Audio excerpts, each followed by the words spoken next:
যখন রমজানের শেষ জুমা চলে আসবে সেদিন আপনি আসরের নামাজের পরে 7 বার সূরা ফাতিহা পড়ুন।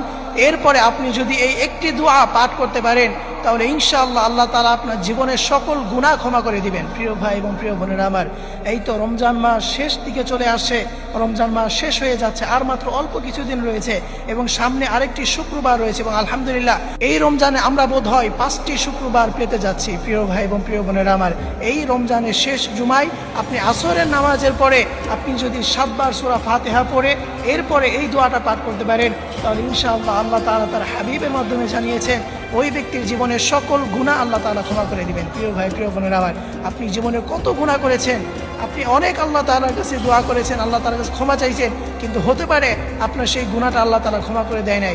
এই জন্য এই তো রমজান মাস চলতেছে, এই রমজান মাসের শেষ জুমাতে আপনি যদি এই আমলটি করতে পারেন, এই আমলটি করে আপনি যদি এই দোয়াটা করতে পারেন তাহলে ইনশাআল্লাহ দেখা যাবে এই দোয়ার উসিলায় হতে পারে আপনার জীবনের সকল গুনাহ আল্লাহ তাআলা ক্ষমা করে দিয়েছেন।